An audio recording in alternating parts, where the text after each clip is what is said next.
It's news from heaven. I just want to say that your outer self needs to obey your inner self.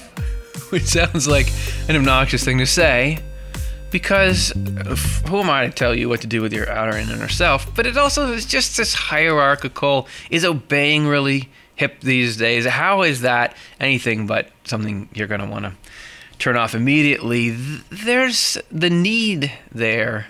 What we hope to look at is how the need, outer self needs to obey inner self. That need is love.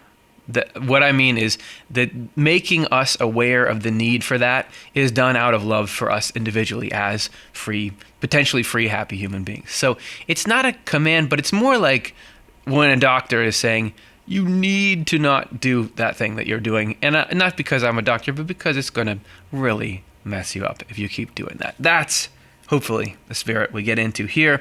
Like and subscribe and download Secrets of Heaven. It's in the link there if you want to follow along. And the whole world that we inhabit, the confusing jumble of the mind, I often depict it like this. Look at that. It's like so complicated because we're here trying to live a good life, and we know there's something higher and greater and true up there, but it's just so hard to differentiate these little bits of sunshine, with all this tangly mess here. How do you untangle a tangly mess? Could it have something to do with the outer self and the inner self and how they interact with each other? And could it have to do with them being in the right order? So this is all about, let's get ourselves where we actually want to be in life. Secrets of Heaven 911. This is how it happens that a creeping thing symbolizes the corresponding attributes in their outer self. So imagine me, a Swedenborg enthusiast to say the least, saying, there's this wonderful thing. It's Swedenborg. Just go open a book. Any number you'll find. It's so great. And that's the first sentence. What are we even talking about? Of course a creeping thing is creeping. What are we talking about? Well, this is because this is the Secrets of Heaven experience, that we're going line by line through the text of the early parts of Genesis and looking at how this little thing, when we're talking about creeping things creeping on the earth, maybe you're recognizing that now, that is talking about stuff that's going on for us. Not that there are actual little creeping things in us. Maybe there are, maybe there aren't. This is not what that's referencing. But that this is talking about parts of the mind, parts of the psychological side of being human. And what is the same thing, our process of spiritual growth. This little creeping thing is talking about that. So that's what we're getting into here. Okay, the episode officially starts now. In a person reborn, external traits respond to internal values, which is to say, they are obedient to them. There's our obedience, and I'm going to give this whole sentence a blue highlight because this is exactly the blueprint to an angelic, happy self. And a person reborn, I don't think anybody talks about being reborn in a negative way. In a person reborn, external traits respond to internal values, which is to say that they are obedient to them. How is that a stretch? We know that we have a set of principles. There's a certain something we look at that shines in our mind of whatever this is a value number one. I know it. This should be like this. Value number two. Then maybe they're not as distinct, but there's just a general sense. This is what we want to be heading towards. Yet we often find ourselves pulled by other factors into, okay, I didn't quite do that, even though I should. And why? It's because external traits are steering us, rather than responding to internal values. Not that there aren't external traits, and not that you won't get to ever do stuff that's not productive or a little bit indulgent or negative, but that the management team, the overall executive team that is managing how we spend resources is these internal values. That is steering the overall plan of life. And this obedience is critical, not just because this stuff is better, but because that's the only way the external sort of negative lower part of ourselves can actually be part of a functional, happy existence. Because left to itself, these external traits, are always going to drag us down. This, by the nature of them, if we indulge in them, if they become everything that we are, you don't end up in a happy life. You actually, the things that they're pulling us towards start to lose their appeal after we've done them enough. It doesn't make us happy. It's just actually this whole self-destruction mechanism, and internal values can see that and steer that ship. So that you could turn it off right here, but don't. This is a great summary. Our outward aspects are reduced to obedience when we regenerate, and then we become an image of heaven. What do you get from this? You become an image of heaven. Okay, that's great. Put that on a Hallmark card or some Hallmark subsidiary that's like a little bit edgier than Hallmark, but still the same company. We become an image of heaven. So what does it mean? Just a card? No, this whole thing, we're going to look at exactly what that means. What is an image of heaven? What's heaven like? And how can we, as people, be an image of heaven? Well, it's when this happens. When this whole blue sentence happened. When the outward things are reduced to obedience, then we regenerate. But until we have been reborn, external considerations overpower spiritual and heavenly ones, and then we're an image of hell. So you think you can tell heaven from hell? What's the difference? Well, heaven is where you have, let's see, we got to get, okay, fine, we'll just write it. Heaven is where internal constraints, or internal traits are in the driver's seat, right? And outer concerns, you don't have to put a period there. Well, it's for outer, are down low. Okay, so then what's hell?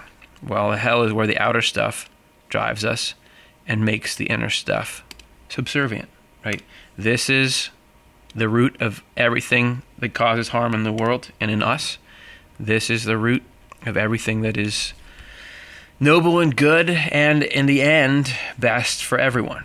That's the difference right there. The proper order, let's dig into a little bit. Let's make this little weird parentheses a little more satisfying. The proper order is for heavenly concerns to govern spiritual ones, and through these to govern earthly ones, and through these finally to govern bodily ones. Oh, the margins are going to be in trouble. Okay, we'll flip to here just for a second. So it's actually that we're like a four-layered thing. We have this deepest, most inmost part of us, which could also be said is the highest part. Then we have a spiritual, then we have earthly, and finally there's bodily concerns. And it is not that this is worthless or that this is worthless or we want this circle to expand to everything. It's just about the order of operations. We got hell if we say that this is heavenly, this is spiritual, this is earthly. I think this is bodily. Isn't that what our terms are here?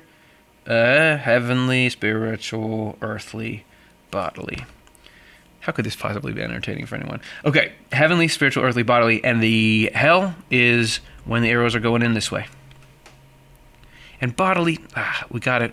This does not mean I need to go to the bathroom right now. So that is driving me to go over here. So then I'm in hell, because that's not, when Swedenborg uses the term bodily, it's really, again, it's not just physiological needs. It's really more the stuff that we would say is the most impulsive, shallow aspects of our personality, our mental stuff. This is more like the primal urges to dominate and get gratification that are completely oblivious to what the higher levels are aware of, which is that, oh, you're just one person, and that you can have an impact on other people, and that impact will, hurt or help them just as much as things hurt or help you. So when that stuff, when those just kind of blind urges are running everything, that's hell. But when this can at times even be happening above where we're conscious, but just think about everything that's just on the periphery of your ability to understand, which is just something that moved you. This is the highest, greatest, most angelic things that you come across. when that is informing the concepts that do fall a bit more into our understanding, the higher principles that we sort of fade in and out of in practice, but that we know are noble and true, when that informs that, when that then is what's driving the rational kind of day-to-day decisions we have to make and how we are a member of society at large, when that's informing that, and then that then informs how we deal with sort of the lower cravings that we get, which are not, again, being displaced, but just being properly organized. That's what heaven is. But when bodily and earthly demands control spiritual and heavenly ones, the hierarchy is destroyed. And when it is destroyed, we are an image of hell. That's what hell is. Hell is when the lowest thing becomes the most important thing. The most meaningless thing becomes the most important thing. That's hell. Because you getting some kind of momentary gratification off of causing problems for other people, it's just so limited, so unimportant, so not long-term strategic thinking, and not fair. When that is the most important thing to any one of us, that's hell. And that you could dig into the root of all the problems we're feeling in the world, and you would find that is the prioritization of that stuff somewhere. There's plenty of people that are just caught up in the stream, and everything is multifaceted and complicated. But at the root, at some point, you could drill down and find that backwards prioritization as a real problem. For this reason, because of this image of hell, the Lord restores the proper order through regeneration. So regeneration is the process of taking these arrows. When we're living, as we all kind of start out, living completely this direction, regeneration is just, okay, we're going to slowly turn this thing, and slowly is right, because we got to be patient with the fact it's difficult to change complex things. Biological change happens slowly, so why wouldn't spiritual change, which is more complex than that, but in the same mold? Regeneration is us just, the Lord slowly turning these arrows around in us. Once it has been restored, we become an image of heaven. This is the way the Lord draws us out of hell, and this is the way he lifts us up to heaven. When we're in here, this tangly mess, that's hell, and heaven is one we're just seeing the truth for what it is without interference and loving the truth and acting on it. This clearing away process is the same thing. The same, you could picture it as a bunch of circles. Once it is restored, we become an image of heaven. This is the way the Lord draws us out of hell, and this is the way he lifts us up to heaven. Let me briefly understand. And so I get heaven as an individual, but I'm pretty sure here we're going to also be seeing how this is actually how how you think of heaven as an assemblage of all the good people that are in the afterlife and are becoming or have become angels. That is using the same principle. I think he's about to talk about that. Let me explain briefly how the correspondence of the outer self with the inner then stands. Everyone who has regenerated is a kind of miniature heaven. Yep, here we go. Man, how did I know that? Or a model. No, I promise I did not read this before. Or a model or image of the whole of heaven, which is why the word also calls our inner being a heaven. By the way, you are a heaven. Even if it's buried in there, you are a heaven. Things in heaven are structured in such a way that the Lord governs spiritual elements through heavenly ones and earthly elements through spiritual ones. So he governs all of heaven as a single individual, and heaven accordingly is called the universal human. The scheme is the same for every person within heaven. So this drawing is not just an individual, but this is actually how the whole of the actual heaven. So instead of this is the middle part of you, this is the highest angels. And what's the highest angels are the ones that are most in this pattern. Why do Swedenborg does talk about like striations of people, that there are some that are called heavenly or celestial that seem to really have it going on. They're most open to the Lord. And then there are people who he calls spiritual, who can perform even some functions that heavenly can't, but it's different. They have a little less direct access to good and truth than down to sort of natural angels than spirits in the world of spirits. Why? Why is there that? It's because of this. It's because the people on the top have these arrows, and the Lord's the one doing it. It's not like those people are better or bootstrapped themselves into it. This is just the Lord was able to do this. He's trying to do this with all of us and getting us to the point where we can actually be most happy. This, you go higher in heaven, the more you are allowing the Lord to put you into this pattern. So this pattern, you just zoom out, and then there's a bunch of these patterns, and that is it's a fractal, and that's what heaven is. So you have the heavenly angels, and when in heaven these ones are getting the most input from the Lord. Goodness and truth can come right in most directly, and then through them, they're somehow teaching or informing these people who are then teaching and informing these ones, and this is how, when it moves like that, that's why heaven is able to do such amazing things, and why it's able to be heaven. This scheme is the same for every person within heaven. When we reflect this hierarchy, we are each a miniature heaven, or to put it another way, a kingdom of the Lord, since we have the Lord's kingdom inside us. Then external traits correspond to, that is, they obey internal values in us, just as they do in heaven. For a very tangible example of this, think about simulating emotion. You can smile or frown because you're trying to get somebody to think that you're happy or sad when you're actually not feeling that. That is when the two are out of alignment. When you are actually happy and it makes you smile, they're in correspondence. Right? In the three heavens, which together present the image of a single person, spirits form the outer self. Angelic spirits an intermediate self, and angels the inner self. How is that not cool? The case is the opposite for those who locate life exclusively in bodily desires, or in other words, in cravings, physical pleasures, appetite, and the indulgence of the senses. So I was ragging on this stuff. Cravings, physical pleasures, appetites, indulgence of the senses. Well, isn't that just what religion's been saying forever? Don't go do anything that's fun. Your body is evil. Because look, exclusively. Okay? If you are following these things exclusively, they naturally lead you can achieve these things in ways that are harmful to the rest of humanity.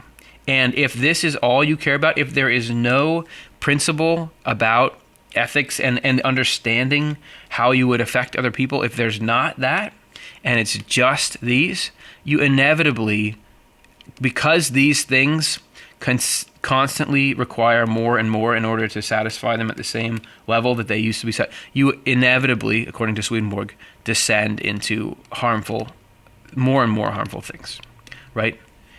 Only if they're exclusive. These things can all be a wonderful part of this whole. That this level actually is essential to having a happy, angelic human mind. It's when all the other levels are shut out and it's just this one that matters, that's when we have problems. These are people who find nothing enjoyable. Look. Here, yeah, he's making this point more. These are people who find nothing enjoyable unless it feeds their love for themselves and for worldly advantages, which is the same as feeding their hatred towards anyone who does not cater to and serve them. And it's interesting to note how he always ties these together. Physical pleasures, indulgence of the senses, you could say. This is just somebody who's just sort of mindlessly hedonistic. But if you're looking at cravings, well, cravings for what? Not just cravings for sugar, which is delicious, but cravings for power. Appetites for whatever kind of mistreatment of people or getting people to, again, cater to and serve you. Because if you have an ever-growing demand for these sorts of indulgences, that's where you're going to end up. It's inseparable from hatred towards anybody else, because if you see the rest of the world as just a disposable means to get you that, you're going to treat people in ways that you wouldn't want them to treat you, and it's just going to cause problems. Okay? Because these people's bodily and earthly drives take precedence over spiritual and heavenly ones, not only do their outward attributes fail to correspond or obey, they even put up total opposition. And in a mind that is in the hellish order, those outer traits are very strong, and they can completely, and we can feel that when we get into that stage where it's like, the better stuff, the higher stuff that we were talking about here, oh, who cares about that? Like, it just has no appeal. And there's a difference between, sometimes you need to do some recreation, right? Sometimes you need to recharge, whatever. But there's a difference in chronic long-term and to the total disregard. Not that we're recharging here in service of eventually getting back to how we really want to impact the world and the human race, but just that this becomes the goal itself. The proper hierarchy is utterly destroyed, and since it's utterly destroyed, those people can only be images of hell. So again, your outer self needs to obey your inner self. Why? Well, it's because what we want to do is get it so that you become an image of heaven, which, by the way, heaven is not just you should do this because you're supposed to. Heaven is happiness. It is peace. It is the resolution of all the things that bother you, and it's an introduction into a meaningful life that we can't even barely imagine here. Whereas hell is this progressively less meaningful, painful, complex ball of negative interactions and limited thinking that leaves you so far short of the life that you could have, and, by the way, drains the rest of the human race, because I get out there and I act out in all these ways, and then that everyone else is having to pick up, and deal with the damage I'm causing on them. It's just the should is about your happiness, and all the rest of our happiness is at the same time. So in that spirit, our outer self needs to obey our inner self, and that's the news from heaven. What do you think? Leave a comment. I would love to hear. How does that affect you? What can you do with it? How can we use this to remind ourselves of the potential of getting aligned with the strategy of the order of heaven? Like and subscribe if you haven't already. That would be nice. And this isn't a nonprofit organization, so we need your support. If you don't mind, go to otlemonthly.causevox.com. If you can give us a regular monthly recurring donation, that lets us know we can dig in and just do all the Swedenborg researching, knowing we can go forward and deliver you things like this. If you didn't like this, then don't donate, because you're going to get more stuff like this if you do. Thanks, everybody. Hopefully this concept stays with you and actually has some kind of impact as you move forward into the week. And if it does, do stop back here and let us know, because I am constantly learning from you and how you react to things. And we are sort of building together, hopefully, this knowledge base that is able to get us into the order of heaven. So thanks so much.